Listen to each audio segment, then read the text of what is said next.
A todos. Hoy el calendario académico de la Universidad del Quindío nos reúne en esta actividad que está enmarcada en la Cátedra Pedagógica, que es una iniciativa de la Vicerrectoría Académica que permite un espacio de reflexión, de actualización para la comunidad académica y la comunidad en general en temas diversos de diferentes disciplinas. Hoy tenemos la presencia de la doctora Denise Aparecida Correa, que es licenciada en Educación Física por la Universidad Camilo Castelo Branco, maestra y doctora en Historia por la Universidad Católica de Sao Paulo, Brasil, y postdoctora del Centro de Estudios Sociales de la Universidad de Coimbra, Portugal. Es socia, fundadora, investigadora y actual presidenta de la Sociedad de Investigación Cualitativa en Motricidad Humana, investigadora del Núcleo de Estudios de Fenomenología en Educación Física de la Universidad Federal de São Carlos. Actualmente es docente del Departamento de Educación Física de la Universidad Estadual Paulista. Desarrolla investigaciones en prácticas sociales y procesos educativos y estudios socioculturales del ocio, con artículos presentados y publicados en periódicos y eventos científicos en Brasil, Chile, Cuba, España y Mozambique.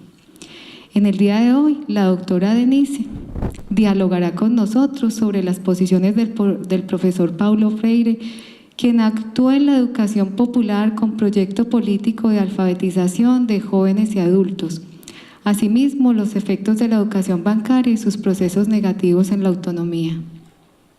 De otro lado, las opciones que el educador puede escoger, el contenido programático y cómo los educandos jamás son oídos en esta relación y se acomodan a él. Finalmente, la doctora nos invita a revisar los procesos de educación libertaria que en su esencia están ligados a nuestra propuesta educativa integradora, sociocognitiva, experiencial. Procesos que, como ella va a desarrollar hoy, nos movilizan hacia las utopías alcanzadas en esto de ser maestros. Gracias, doctora Denise. Gracias a todos por su asistencia.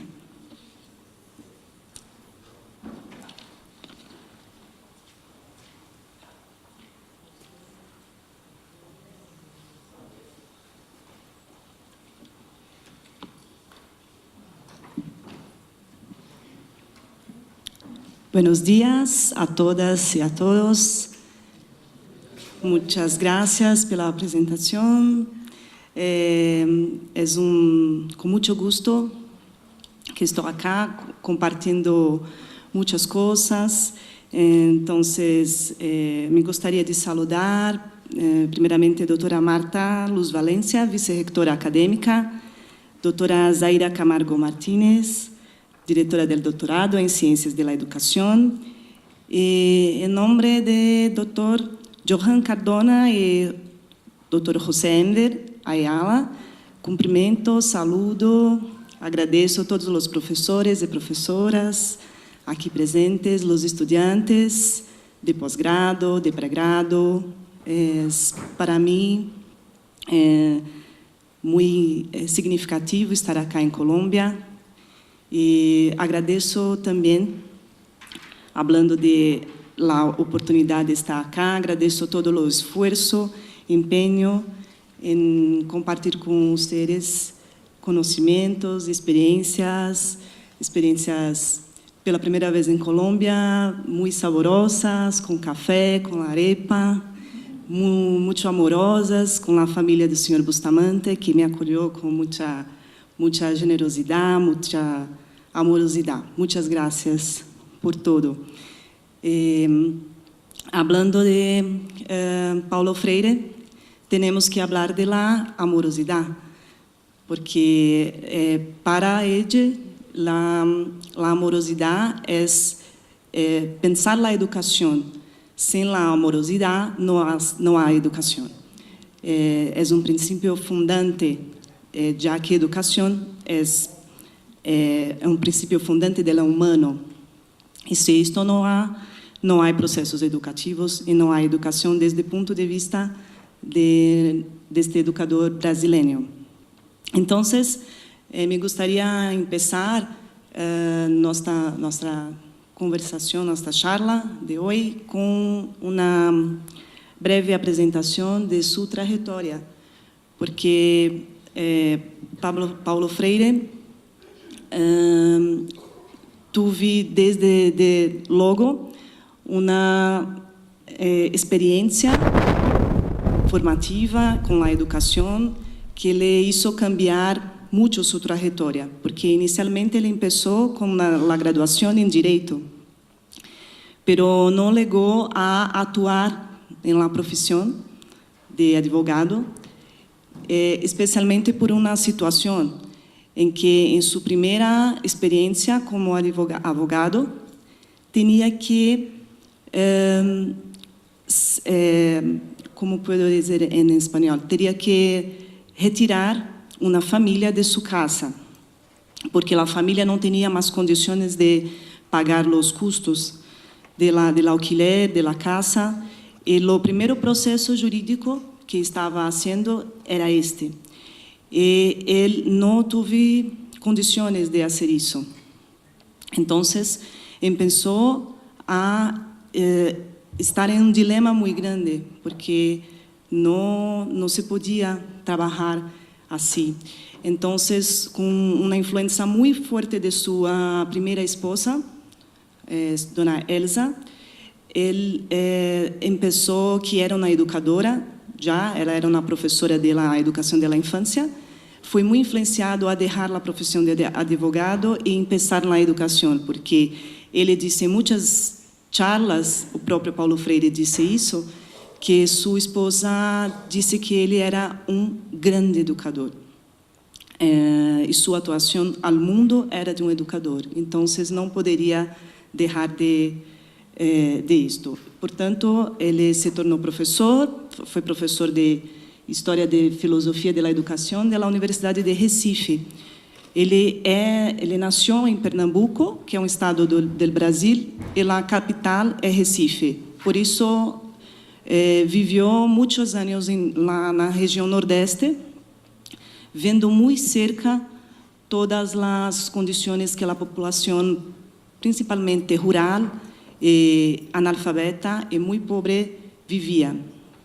E isso em sua trajetória foi muito marcante. Por lo tanto, começou a atuar na educação popular de forma muito forte, especialmente com a educação de jovens e adultos para processos de alfabetização, porque na década de 50, 60 se percebeu, especialmente na região Nordeste, que havia uma alta taxa de analfabetismo. E ele começou um trabalho muito reconhecido de alfabetização, porque ele alfabetizava muito pronto.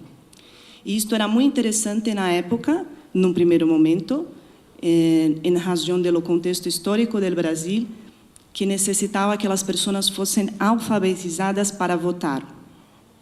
Então, era muito interessante, porque ele conseguia alfabetizar muito pronto. Pero, depois, ele foi acusado de subversivo, quando o golpe militar começou a ocorrer em Brasil. E por quê? Porque seu método de alfabetização não era um método instrumental, não era só aprender a ler e escrever. Era um método de transformação, de cambio de ideologias, de se perceber a opressão que essas pessoas viviam. Então, era um processo de colocar em pauta, emergir o oprimido, numa relação de opressor-oprimido, que principalmente os pueblos campesinos, de população rural, viviam. Então, era muito perigoso. Imagina, num processo de ditadura, ele foi acusado de subversivo e foi preso. Teve que ser exilado de Brasil e foi exilado em Chile, inicialmente, onde começou um trabalho. Havia em Chile todo um contexto histórico muito favorável para o trabalho de Paulo Freire, especialmente com o Instituto Chileno de la reforma agraria, onde havia um trabalho muito forte com os campesinos de lá, e ele favoreceu que ele começou a escrever e concluir seu livro, um dos seus principais livros, que se chama Pedagogia del Oprimido. Depois, tive que sair de Chile também, e começou a trabalhar, recebeu muitas invitações em Estados Unidos e também em la Suíça, onde começou a trabalhar em organizações, foi muito reconhecido por lá. E depois desse tempo, quando não mais necessitava estar exilado, que foi muito tempo, muitos anos, e isso em sua vida foi algo muito marcante, marcou profundamente ele e sua família, porque viveu muitos anos sem estar em Brasil. E quando retornou, falou em muitas entrevistas que teve que reaprender seu país, porque já não estava mais com sua identidade enraizada em Brasil. E quando retornou, começou um trabalho em São Paulo. Estávamos, na época, com uma gestora, uma prefeita, chamada Luísa Erundina, que é do Partido dos Trabalhadores. E começou um trabalho como secretário municipal de la Educação. Hizo um trabalho muito consistente, hizo um trabalho em que valorizou muito os professores, tanto com a remuneração, quanto com cursos. Então, fortaleceu muito a educação neste período em São Paulo. Depois, também nesta ocasião, foi professor na Universidade Estadual de Campinas, que é uma cidade no interior de São Paulo, e também na Pontifícia Universidade Católica de São Paulo, onde atuou também com pós-grado. Então, tive um legado muito presente em las universidades e também na gestão pública. Isto, por outro lado, o fez se associar a partidos de la esquerda em Brasil. E não é muito reconhecido por los outros, por pessoas que têm filiações em outros partidos, porque creem que ele é um atuante de la esquerda, pero ele nunca se colocou como partidário politicamente, e sim como um educador, que é um educador político, que foi. Suas teorias, sua filosofia e antropologia da educação, e principalmente o reconhecimento de seus processos de alfabetização, concedeu a ele muitos títulos, quase todos em lo exterior. Sim, então tem títulos, foi outorgado a ele títulos de doutor honoris causa por 27 universidades diferentes. E também teve inumeráveis prêmios, especialmente o Prêmio Unesco de la Educação pela Paz. Então, costumamos falar em Brasil que ele é muito mais reconhecido no exterior do que no seu próprio país, por todo esse contexto histórico que falei a vocês. Pero, como comecei a falar de amorosidade, seguiremos também neste ponto e em outras categorias que, para sua teoria, para sua filosofia de la educação, é muito significativo. Então, quando falamos de ele e de sua vasta obra, temos que falar também de uma produção intelectual muito engajada e muito coerente com sua vida. Isso é perceptível na obra de Pedagogia de la Esperança, quando encontramos um Paulo Freire muito mais, em que ficamos muito mais cerca dele, sim? Porque ele retoma nesta obra muchas de las críticas que hicieron a él cuando escribió Pedagogía del Oprimido. Entonces, ele retoma muitas categorias que estão lá, em Pedagogia del Oprimido, e situa contextualmente depois do período de exílio. Então, é uma obra muito cercana em que percebemos também a coerência de sua vida, de sua trajetória intelectual e de sua atuação como educador comprometido político.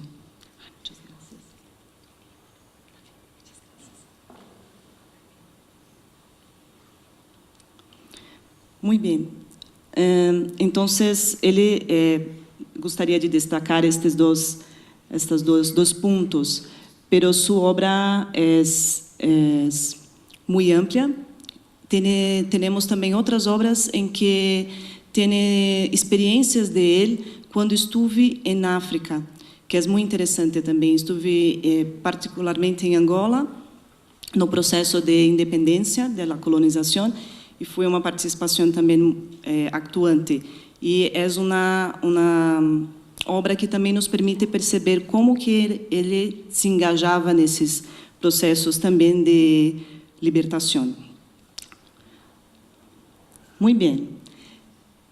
Então, gostaria de invitá-los a refletirmos um pouco sobre algumas de suas categorias.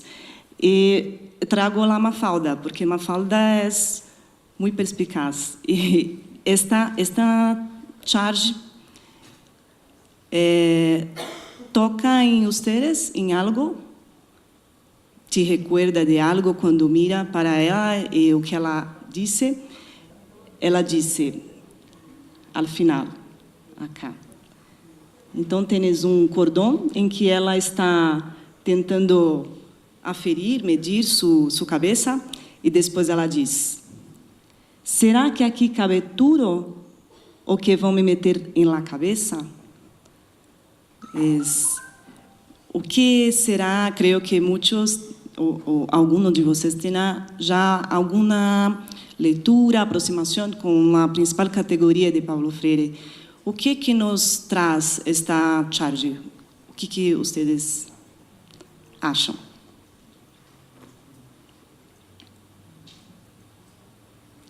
Talvez ela esteja se referindo a experiências em que espaço, considerando a crítica de Paulo Freire à la educação.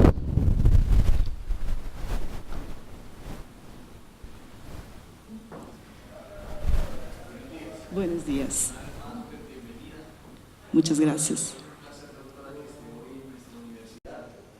De una manera reflexiva, crítica y un poco de humor, Mafalda una vez más nos muestra todo el conocimiento no cabe solo en nuestro cerebro, aquí meteríamos para transformar la realidad. Sí, muy bien. Y que todo este conocimiento que irán meter en su cabeza porque no cabe, es un conocimiento de qual gênero será?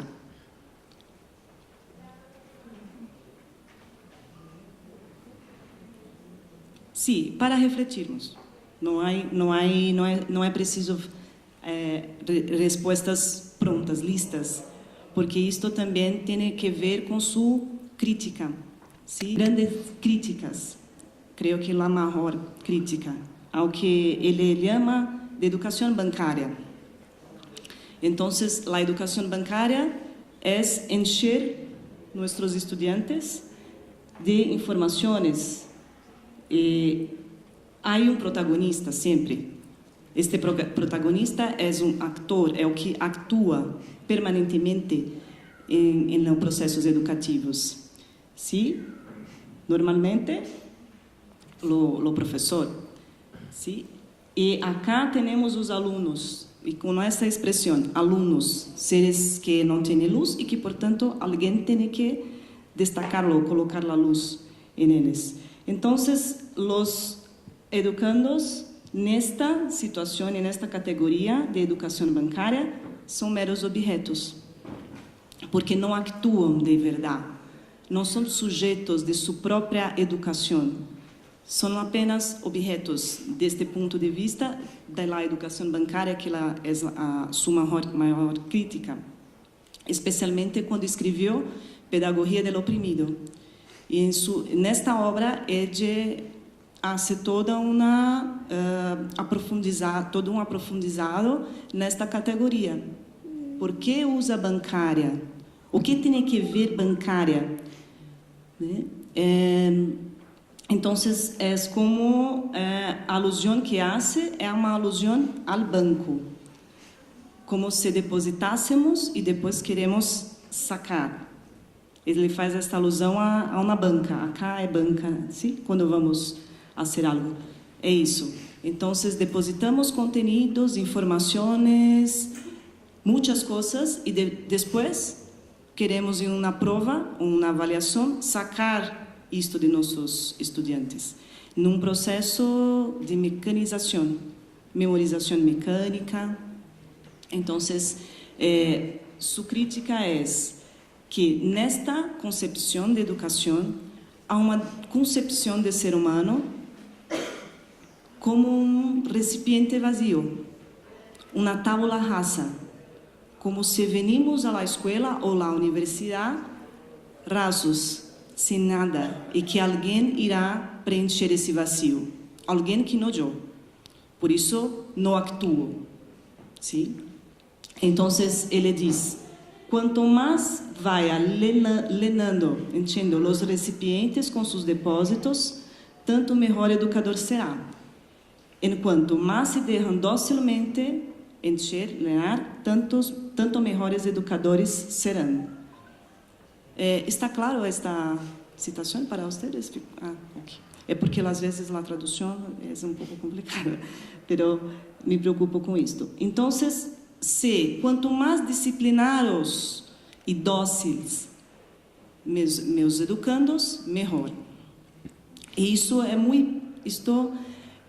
em toda a minha trajetória como professora de ensinança básica, primeiro, e depois na educação superior, percebo que é muito comum percebermos isso.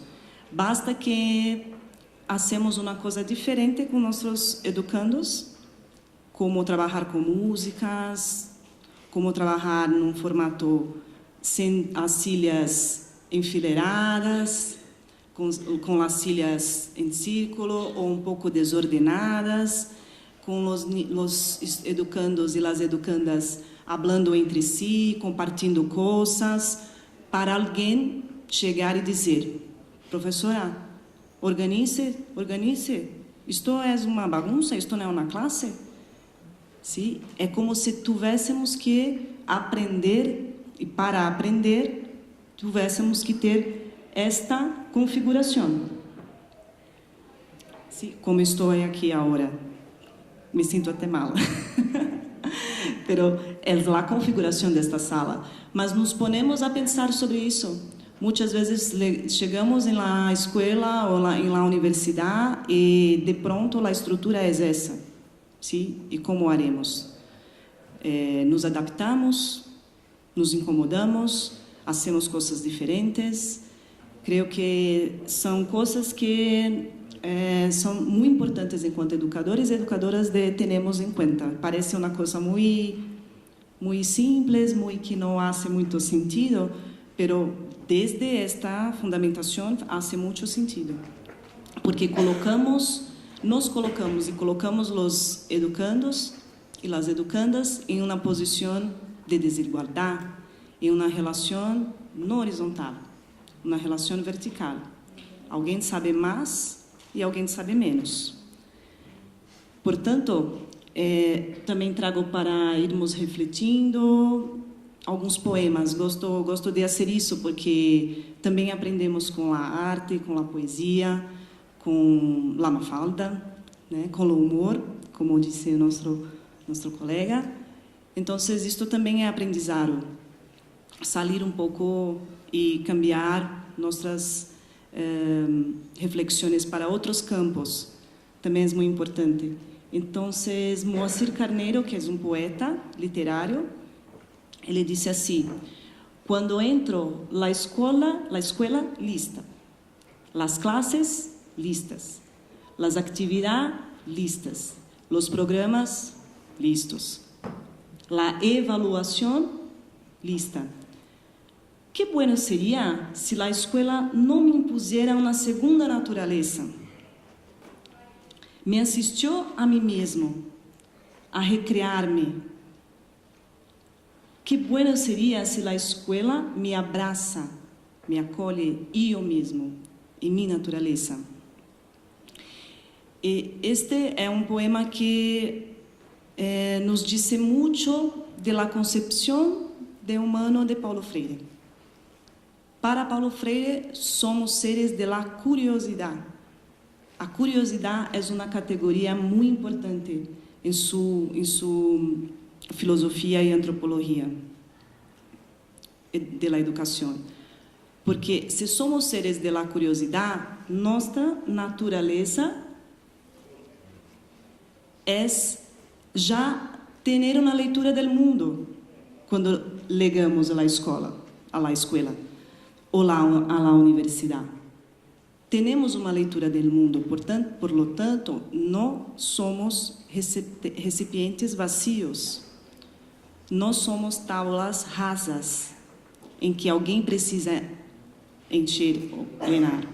Temos já muitas experiências, muitos conhecimentos, hacemos uma interpretação do mundo porque é dos seus pressupostos de Paulo Freire é baseada em la filosofia existencial. Por lo tanto, não estou em dualismo com o mundo. Eu sou o mundo, ao mesmo tempo que me relaciono com os outros, com as outras pessoas. Então, isso é uma concepção de ser humano que perpassa sua teoria, vamos dizer assim, sua praxis, que é melhor para falar disso. Praxis porque é uma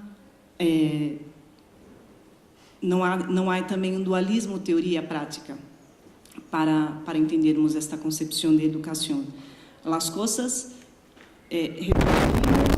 refletimos, agimos, atuamos, depois refletimos sobre nossa atuação, depois e ao mesmo tempo. Então, não há uma teoria a parte de uma prática. Por lo tanto, prefiro utilizar a expressão praxis para dar esta ideia de que somos actuantes e estamos a todo momento nos alimentando de teorias e as teorias se alimentando de reflexões de nossa própria atuação, como professores, como estudantes. Então, esta segunda natureza, quem impõe é a educação bancária, na minha interpretação. Sim, porque temos como princípio fundante que somos seres da transcendência. Vou falar isto um pouquinho mais adelante. Então, acá temos alguns pressupostos de sua crítica à educação bancária. Como disse a vocês, nesta obra que podemos estudar com profundidade isto que ele chama de relação oprimido-opressor, de la crítica, os pressupostos de sua crítica. Então, temos que esta concepção bancária da educação tem como premissa o ato de depositar, transferir conhecimento, como se o ensino fosse isso, fosse transferência, pura e simplesmente. Então, com estes pressupostos, qual é a participação de educador e educando? O educador é sempre o centro, é o que sabe. Os educandos, os que não sabem. O educador é os que lhe dizem a palavra. Os educandos, os que escutam docilmente, disciplinados. O educador é o que disciplina e os educandos, os disciplinados. Por isso que quando a coordenadora pedagógica vê aquela classe desordenada a princípio, pero com vida, é muito complicado, porque a disciplina parece que não há, parece que não tenho o controle. Sim? O educador é o que opta e prescreve sua opção, e os educandos que seguem sua prescrição. Entonces, hay una crítica muy fuerte a una educación tecnicista, como pueden perceber, a educación prescriptiva, y por lo tanto, a una supremacía o una prevalencia de una persona apenas neste processo. Portanto, as dicotomias ficam muito aparentes acá, muito nítidas, os dualismos, as fragmentações.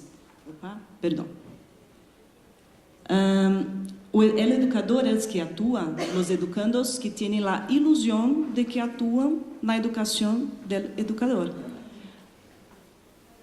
O educador escolhe o conteúdo programático e os educandos, jamais ouídos nessa lição, se acomodam a ele. Então, Paulo Freire tem uma concepção de ser humano que irá radicalmente se oponer a isto, porque para ele somos seres de lá incompletos e inconclusos, seres de la transcendência. Por lo tanto, não nos adaptamos às coisas, não nos acomodamos às coisas. Nós podemos fazer história. Somos seres de la transformação, porque justamente a transcendência, se somos seres para a transcendência na filosofia existencialista, somos seres que temos a vocação ontológica de ser mais, não de ser menos. De ser mais. Portanto, não nos acomodamos. Nós lutamos, estamos em luta, estamos a todo momento cambiando a história. A história não é para mim, a história não é destino. Portanto, somos, como ele disse, seres condicionados, sim, porque há toda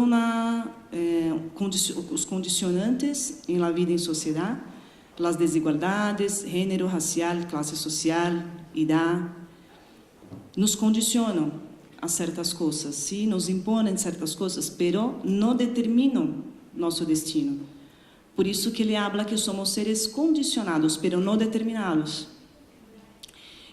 Pude testemunhar, infortunadamente, lamentavelmente, muitas situações na escola em que isto ficava muito visível, esta concepção, porque os professores diziam a los alunos, muitas vezes, quando estes alunos na ensinância básica queriam aceder à universidade. E a universidade pública em Brasil é muito concorrida. E as escolas de niños e niñas, de jóvenes mais empobrecidos, muitas vezes não os preparam suficientemente para entrar nas escolas públicas. E é muito grave muitas coisas que eu he escutado no meu processo de trajetória e que depois fui compreendendo onde estavam estas falas. E muitas vezes os jovens perguntavam aos professores de química, de língua portuguesa, profe, como faço para aceder à universidade? Como é isso? Onde ficam as universidades? E eles muitas vezes falavam assim: não te preocupes, isto não é para você. Você tem que trabalhar, começar a entrar numa fábrica, apertar os parafusos. Se não te preocupes, porque para você será melhor assim. Irá ter mais sucesso, ser mais bem-sucedido, sim? Então, ficamos muito espantados com esta postura, pero é muito comum. Já encontrei mais uma vez professores falando assim, porque têm uma visão, uma perspectiva de educação tecnicista, prescritiva, que o melhor para eles é ter um emprego, e está muito bom, bueno, se contentem, sim? Por lo tanto, ao revés, Paulo Freire diz que não temos que nos acomodarmos, que temos, sim, claro, não podemos negar que temos condicionantes. Como este é um condicionante, os jovens que estudam em escolas que não os preparam, porque sua condição social é essa, mas é uma condição, não é uma determinação, não estamos determinados. Portanto, Por lo tanto, tienes una apropiación, somos capaces de nos apropiarnos de nuestra realidad histórica y transformarla y cambiarla. ¿Sí? Lembra que hablé a ustedes que curiosidad es una categoría muy importante. Por eso, somos seres da criação, de la curiosidad.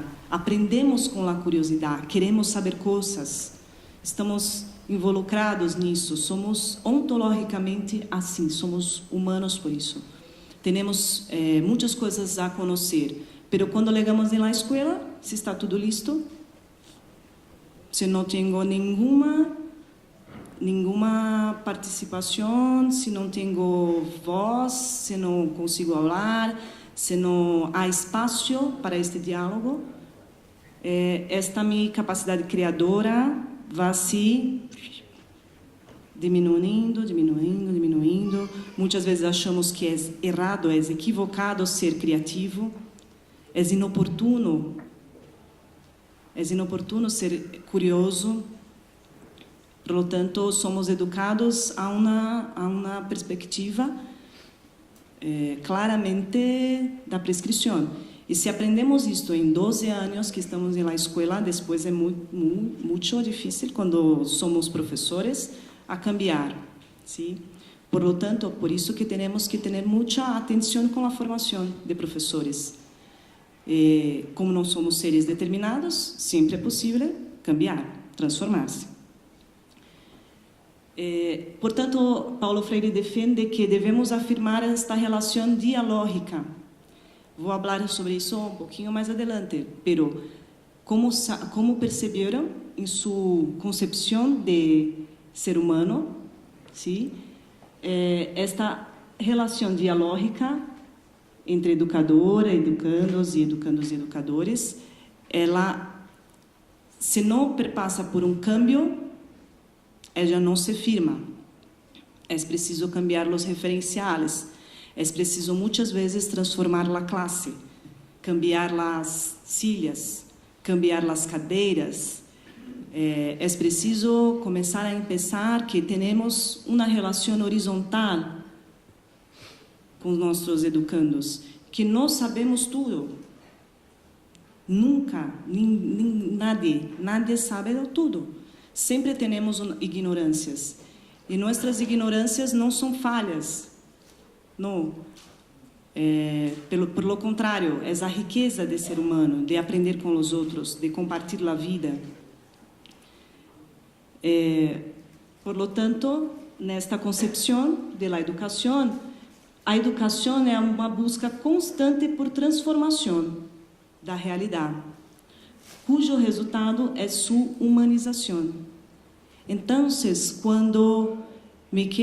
quando busco uma relação horizontal com meus educandos, eu também estou me humanizando, não só ele.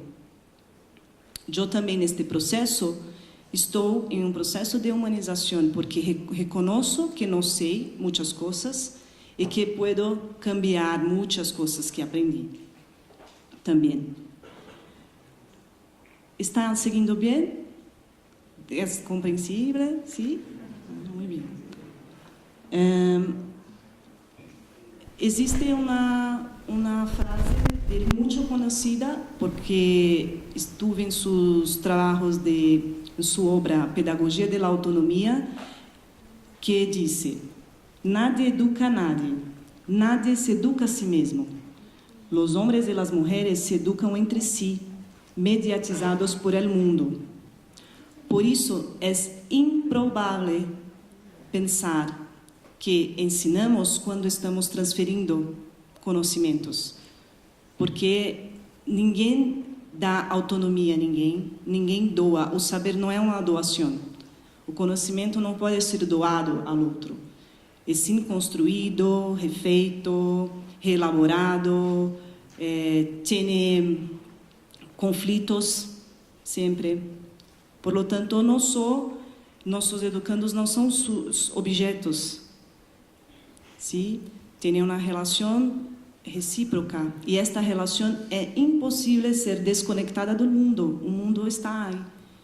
E Isto fez com que sua metodologia de alfabetização fosse reconhecida, porque ele partiu da leitura do mundo dos jovens e adultos.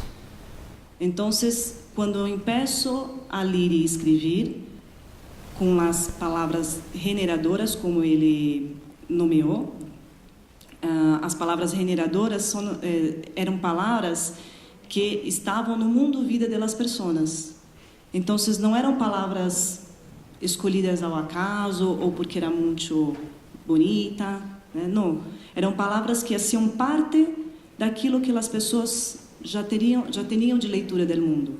Por isso havia muito sentido, significado para aquelas pessoas. E claro, elas aprendiam muito rapidamente, mas não era uma ação mecânica e não uma ação instrumental de alfabetizar o outro.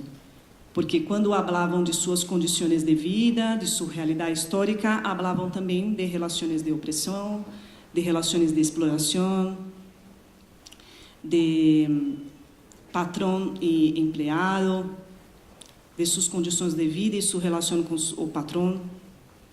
Então, por isso começam a perceber que era muito perigoso para o regime ditatorial, para a ideologia dominante, porque emergia ali um processo de percepção muito crítica de sua condição e dos seus condicionamentos.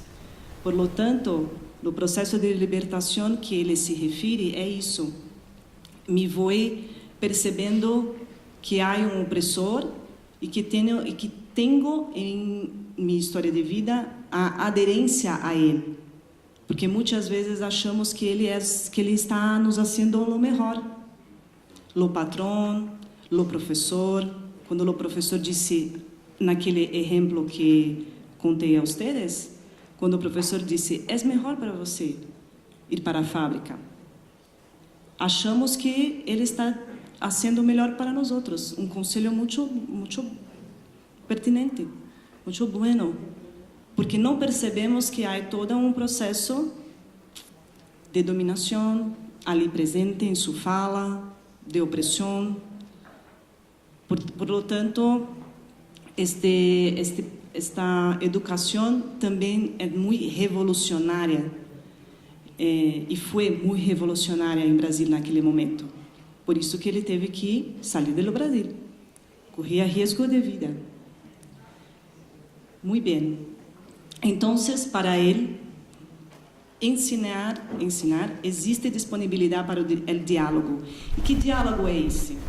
Né? É ficar falando com os estudantes? Isto é um diálogo? Não. A dialogicidade, e que ele chama de educação dialógica, passa pela problematização. Problematização é uma palavra também muito importante neste processo, como veremos mais adelante, que a problematização não parte de uma coisa abstrata, irreal, mas sino pela problematização de sua própria realidade, que é onde parte sua leitura do mundo e que é onde a aprendemos. Então, é uma relação com a realidade concreta que se genera e sobre a qual incide. Então, é um processo que faz isso, é um processo de circularidade. Emerge de lá e volta para eu, de uma forma crítica, problematizar minha própria realidade. E assim consigo compreendê-la, consigo também cambiá-la, transformá-la. Depois, posso deixar as diapositivas para que vocês fiquem com vocês, sim? Se quiserem, tá bem?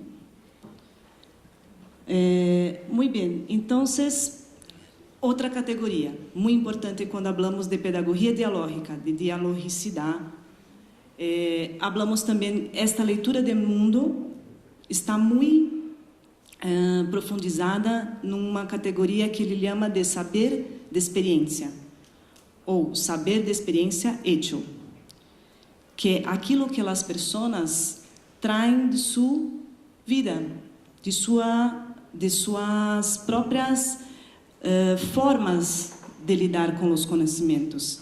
Então, tem muitos conhecimentos que não são científicos, sim, mas também são muito importantes. Então, os saberes de experiência hecho são os saberes que hacemos não necessariamente na universidade, na escola, mas que temos de nosso próprio mundo vida. Então, pensamos que alguns ofícios têm muitos saberes que ofícios como de as pessoas que construem casas, as pessoas principalmente que trabalham no mundo rural, que podem estar misturados, estar mesclados com os conhecimentos científicos. Pero para Paulo Freire, temos que partir deste conhecimento e não do outro conhecimento científico. Por isso que quando um ninho que trabalha com seus padres em comunidades rurais, quando chegam na escola, chegam com muitos conhecimentos, pero não é valorizado. São outras coisas que se falam, outras coisas. E aquilo que ele traz, sua linguagem, às vezes, os professores de língua portuguesa, fazem uma coisa que é corrigi-los. Se não podemos fazer um câmbio, como habla você esta palavra? Por quê? De onde surgiu? Seu abuelo que habla assim? Então, ele diz que esses saberes do seu mundo vida traem consigo uma compreensão do mundo em las mais variadas dimensões da prática social. Seu discurso, sua forma de contar, de calcular, de falar, sua linguagem, seus saberes em torno do chamado outro mundo, sua religiosidade, seus saberes em torno da saúde, o corpo, a sexualidade, a vida, a morte. Então, muitas vezes, os niños e niñas chegam à escola com saberes, incluso saberes relacionados à matemática, por exemplo. Então, temos em Brasil uma situação em que os niños e niñas, desde muito temprano, trabalham, quando podem falar, trabalham em los faróis, los semáforos. Semáforos acá, sim? E vendem coisas, água, dulce, qualquer coisa, flanela, tudo. E tem que, no tempo que o semáforo para e depois abre, tem que fazer um câmbio de dinheiro muito pronto. Tem que estar listo muito pronto. Então, hace cálculos. Acá, sua forma de contar, de calcular, hacen cálculos. Pero quando chegam na classe de matemática, são muito mal sucedidos. A profe diz, não sabe fazer contas, porque não coloca naquele código, naquela fórmula que está em quadro, a forma correta. Pero o niño não sabe contar, sendo que trabalha com isso o tempo todo. Outras situações são com os pueblos indígenas também, que têm suas formas de entender sua religiosidade, pueblos indígenas e africanos. Pero quando chegam na escola são rechazados. Um exemplo, tem uma manifestação afro-brasileira, especialmente no estado de Minas Gerais, em Brasil, que se chama Congada, É uma manifestação da mistura da religiosidade, da cultura portuguesa, que foram os colonizadores, os invasores do Brasil, e africanos. Há esta mistura. E quando o niño está nesta festa, ele está muito desperto, muito hablando, cantando, muito alto, porque tem que ser assim para a música ocorrer. E muitos niños são filhos ou têm abuelos que são os capitães da congada, que são aqueles que puxam a música. Então, tens que falar muito alto, gritar, falar alto, se movimentar muito por conta de los instrumentos musicais.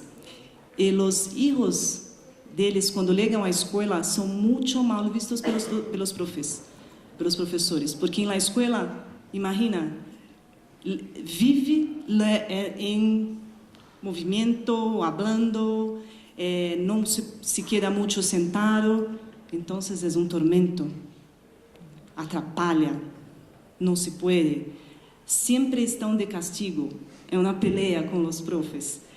Mas por quê? Porque querem atrapalhar? Óbvio que não, porque sua vida, em seu mundo vida, isto faz parte. Seus padres falam assim, seus abuelos também. O que fazer? Né? Será que não podemos também cambiar um pouco a estrutura da classe? Será que estes niños não podem trazer seus padres para falar sobre esta manifestação? Que hablando del ocio é uma manifestação muito rica, tem uma história muito importante, conta a história do Brasil, de los invasores, tem as figuras dos reis, rainhas, princesas. Por que não? Por que este conhecimento não pode estar lá? Então, isto quando alguns exemplos quando ele habla do saber de experiência hecho. E há muitos niños e niñas que têm muitas experiências com a capoeira, por exemplo, que é uma manifestação afro-brasileira, e muitas vezes os profes não dominam isto. Então, por que não o niño que domina, que aprendeu desde bebê, não pode ensinar? Não pode trazer suas experiências? Então, isto ele chama de diálogo. É isto. Muito bem, então temos, como ele mesmo diz, denúncias do que é malo, do que críticas, mas o que fazer então? Então ele trabalha muito com a ideia de denúncia, anúncio. Então temos que fazer nossas denúncias, mas também temos que agir, actuar para transformar. E ele utiliza uma expressão que para mim é muito interessante, que ele coloca ação na palavra esperança. Então, ele habla de esperançar, não esperançar de esperar. Não, de ação, esperançar. E neste momento do Brasil, isto tem sido para nós uma filosofia muito importante. Porque senão perdemos a esperança totalmente. Não temos referências em Brasil, no contexto atual político. Então, temos que estar sempre em luta, e sempre junto com as comunidades, junto com os coletivos de luta, sejam eles movimento negro, movimento de mulheres, movimento de pueblos indígenas, sempre em lá esperançando, como ele habla. Muito bem. Então, o que fazer dentro disto? Como fazer para atrair estas experiências em la escola? Para dar conta de ensinar os conhecimentos próprios universais da escola, que a escola também tem uma função. Sim. Paulo Freire desenvolveu uma metodologia, podemos dizer assim, né? Uma forma de fazer isso.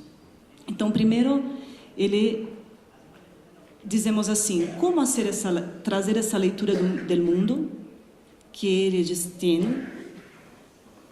Como conhecer esta realidade, senão que eu não sou desta comunidade, por exemplo. Estou em uma escola ou numa universidade rural, por exemplo. E não sou urbana, tipicamente urbana. Então, como fazer isso? Como entrar nesta realidade? E ele vai dizer que um primeiro processo é a investigação temática. O que é isso? Então, temos que primeiro conhecer essa realidade, escutá-la, dar os ouvidos, porque vozes já têm, mas muitas vezes não são escutadas. Então, a ideia é trabalhar não só com os niños ou os jovens ou as niñas, é trabalhar também com seus padres, com suas madres, com a coordenação pedagógica da escola, com as pessoas que fazem os serviços de limpeza, de merenda. Todos eles fazem parte de uma comunidade. Então, neste primeiro momento, é descobrir o que a pessoa já sabe. Descobrindo o que ela sabe, isto vai, como ele habla de curiosidade ingênua. Temos uma curiosidade ingênua de genuíno, não ingênua de inocente, não é isso. Ingênua de genuíno. Temos todos nós temos um saber genuíno que pode ir se tornando um saber epistemológico, como ele disse. Mas primeiro temos que saber isso.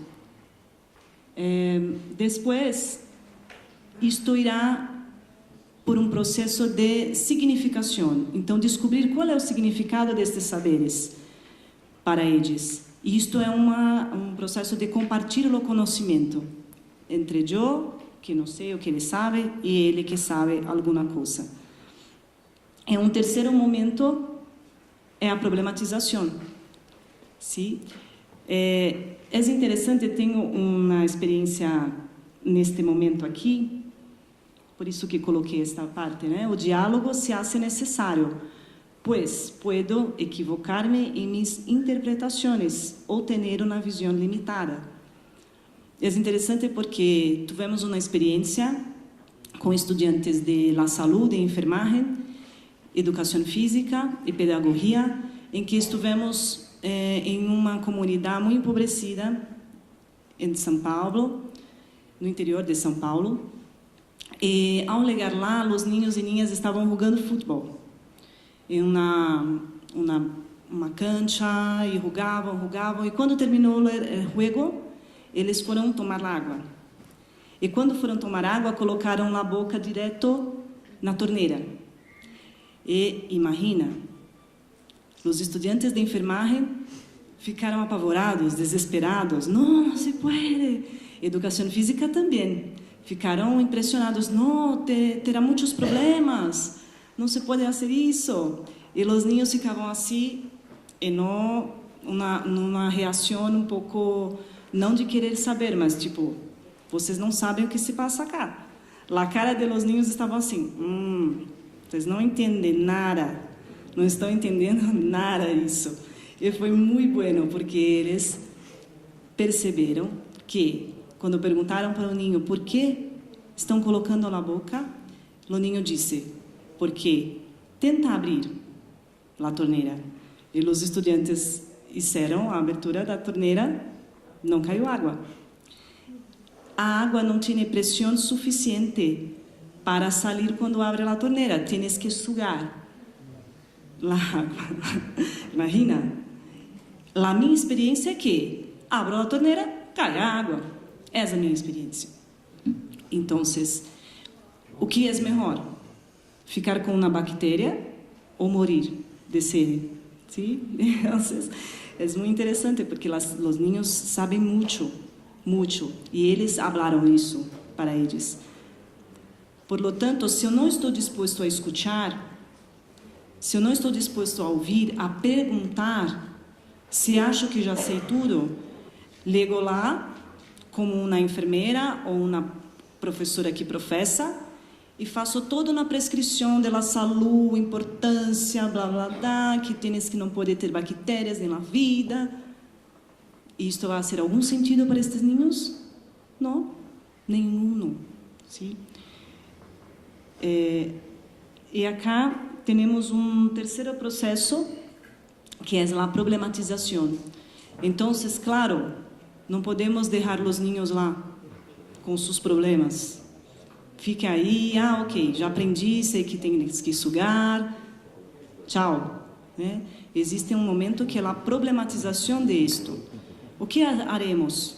Podemos pedir, podemos fazer algo para lá ter uma bomba, algo que dê pressão na água, bomba, sim, que dê a pressão na água. Então, temos que problematizar esse mundo leído, porque esse mundo, essa primeira leitura de mundo pode ser reconstruída, construída e reconstruída. E isso hacemos juntos, e não de forma prescritiva, como alguém que sabe tudo e prescreve, mas construindo juntos o conhecimento. Então, hacemos para irmos caminhando para fechar essa primeira conversa, hacemos algumas considerações, sim, a partir da educação dialógica ou libertadora. Então, uma filosofia, antropologia que transcende apenas a técnica. Paulo Freire sempre falou muito, não me gusta falar que a alfabetização que eu desenvolvi é uma metodologia, é uma técnica. Não, não é. Não quero parecer isso, porque é um processo de atuação política. Então, não é meramente uma técnica, porque procuraram muito ele depois, porque foi muito bem sucedido, então queriam saber como fazes, o que fazes metodicamente. E ele não é uma técnica. Tem que estar junto com a comunidade, em primeiro lugar. Então, também não adianta nada abrir uma roda de conversa,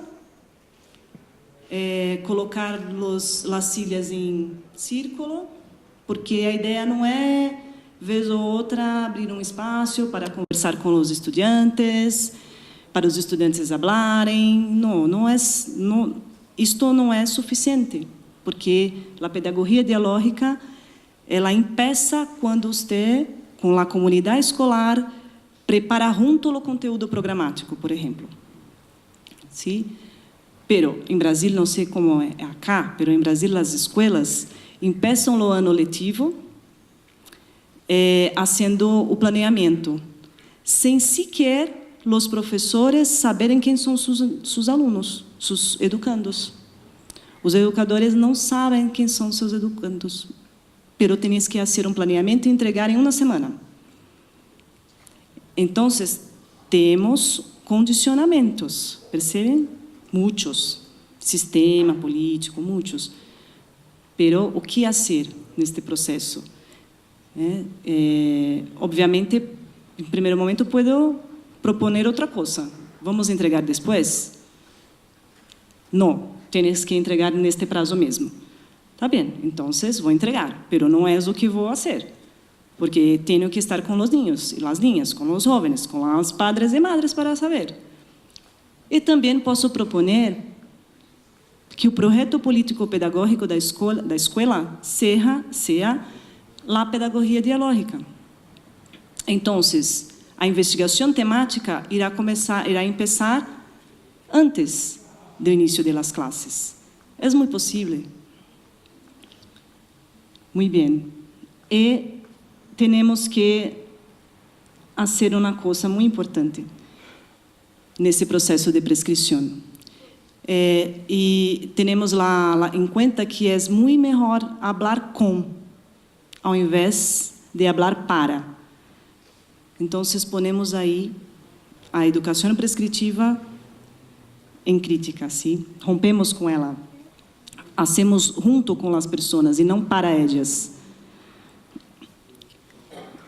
E esta é uma citação da Pedagogia da Autonomia, uma de suas obras, em que ele diz: se a educação sola não cambia, não transforma a sociedade, sem ela, tampouco a sociedade muda.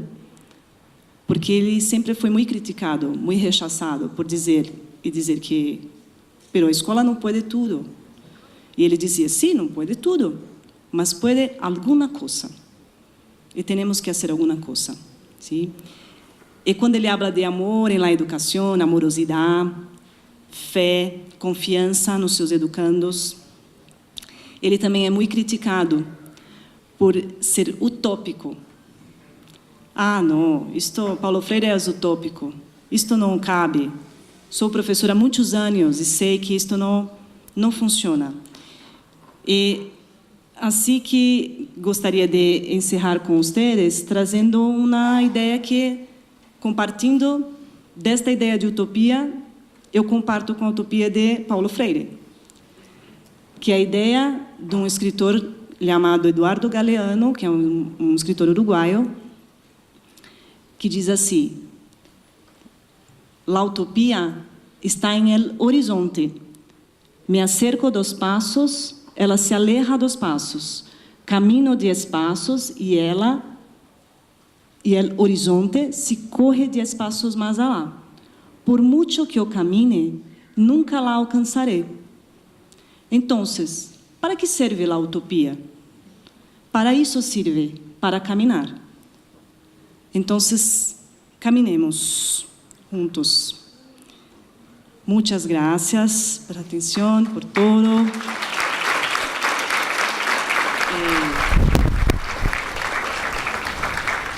Aqui está meu contato por e-mail. Fico à disposição de vocês. Se queres também lá as diapositivas, também posso deixar com vocês. Bem? Muitas graças.